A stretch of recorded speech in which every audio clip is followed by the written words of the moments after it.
Welcome, everyone, to the Dunbartonshire Chamber of Commerce podcast. I'm Mary-Ann Smith, President here at Dunbartonshire Chamber, and I had the pleasure earlier this year to be able to speak to Matthew Armsby from one of our business partners, BC Technologies. Now, on the back of that, we had such a response to what Matthew was sharing that we decided to share some of the outcomes from that podcast that just held such golden nuggets of information for businesses. So I really, really hope that you enjoy what you're about to hear. So the big thing for me in all of that podcast was about the 11,000 and the 6%. Because even for me, I often think that when it comes to IT, and even if you've got somebody supporting you, you might not actually be feeling like it's really hitting the mark for you, but it's better the devil you know. Yeah. I think the same goes for accountants, banks and hairdressers. I went to a hairdresser for 6 years. I didn't like how she did my hair. Do you know, you stay there. So being able to understand that is really, really important. It is, yeah. And we have the unfortunate or the fortunate task of sometimes taking on new people and new IT, obviously, companies and passing over the IT from another company to us. And some of the horror stories we've come across and Yeah. some of the things that we've had to let the business owner know that their system was in that state. It's horrible because you are showing Yeah. bad workmanship, Yeah. but it's better to get your clients secure. That's the key. I always think it's about having a company that can keep up with the pace of change, because it's great that you know. That's impossible. It really Isn't is. it? But you know how challenging that is just from your natural reaction there. And you have got systems, infrastructure, people, 25, how long is the business? 25 years? Oh, yeah, longer than that, 35 years. 35 years. Oh my gosh. I lost a decade. 35 years in this business. Now that intellectual competence there, and even when I said it, you went, "Oh, trying to keep up." But that in itself gives me confidence that if there's anybody going to be able to keep up as best you can, then it's more likely to be you. And it is triaging it. It is. I mean, it is so difficult to keep up with the threats constantly. And when you listen to what the National Cybersecurity Centre is saying about what they're expecting the next year to be like, you know that we have got to keep ahead of that game.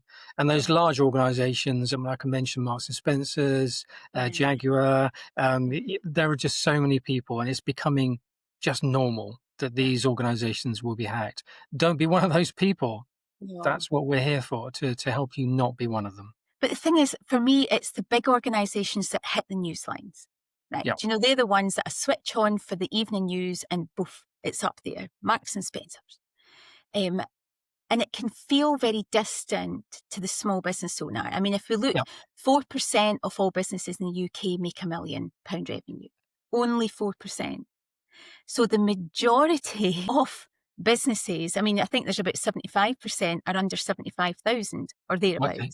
So if you think the majority are nowhere near the size of Marks and Spencers, they are in the minority of that kind of size of global company.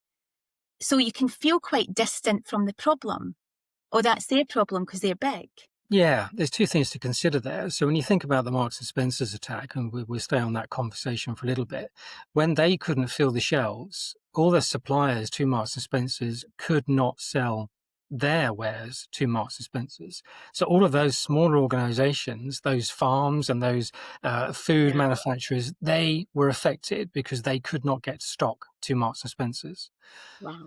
The other side of it is the supply chain. And when you listen to what the National Cybersecurity Centre is saying on a constant basis, it's the supply chain. So they're asking large organizations to check the supply chain. Are your suppliers secure? Because you might have the budget as Marks and Spencers, but actually the smaller farms won't have the budget to protect their networks. So they will become a target to the threat actors, as we call them.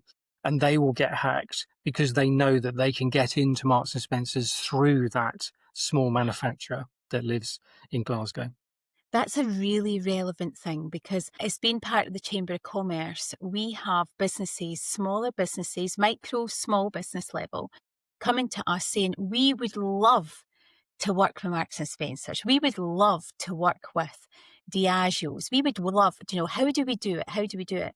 But if they have to also be considering engaging with the small businesses is dependent on them also having these kind of things in place, then that's something that they can easily promote, that they have taken that time to consider. Now, for me as a businesswoman, if someone comes and says, I've done this and I've got that in place and I've got cybersecurity, I'd be going, wow, I immediately have this perception of this person in this business as I am being forward thinking. It's And I would like, confidence as well. It's it's confidence that definite that confidence. organisation have thought about the security and they're Mm. putting the very basics in place.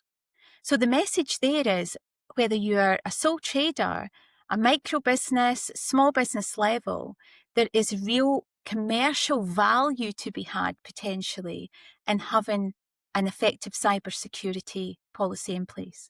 Yeah, absolutely. And we're also noticing that insurance is now requiring you to have at least a very basic level. Some of the question sets that I have had to answer on behalf of our clients have been like 16 pages long of security questions before they can even have insurance at a basic level. And that's just going to get worse over the next few years. You'll have more options available to you, and that's something we're seeing in the insurance market. Right. But yeah, some of the questions that small micro organizations are being asked is just onerous. It really is. I do feel sorry. And the thing is, I think as the gateway to be able to start a business is really low. Yeah. I mean, all you have to do is get on TikTok, put on your live and sell something. Do you Yeah. know, take your Hoover and start promoting your Hoover. Yeah. And it's amazing. That's how it differs from the next, Yeah. that True. gateway in. However, when we get in, the world of business has never been more complex. Mm. And business owners get into it with gusto and enthusiasm and great intention because they know they can sell Hoovers and they love TikTok. And then they're hit by this wave of all of this compliance Yeah. that they don't have the skill to be able to do, and nor do they have the desire to be able to do either. You just want to do what you want to do. Yeah, absolutely. I get it Exactly. completely. So it's having the right team around you. Yeah. Comes back to associating that with your success. What team do you need around you? And in this day and age, having an effective IT support is critical to your longer term commercial success and cultural success. It's exactly why the Cyber Essentials and the Cyber Advisor scheme was brought about, because the NCSC and the GHC realised that it was just difficult to attain some of these levels. So it just makes it more achievable and accessible for the small business. Brilliant. I love doing these outtakes, Matthew. Good. So I think that might just be another wee follow-up podcast. Brilliant. All good stuff for businesses. Good. I really do hope that you enjoyed that. I know that there was lots of real takeaways for businesses there. Now, if you are a business and you are interested in taking part in this podcast or becoming a member of Dumbartonshire Chamber of Commerce, you'll be able to find out more by visiting www.dumbartonshirechamber.co.uk. I really look forward to getting to know you and your business better.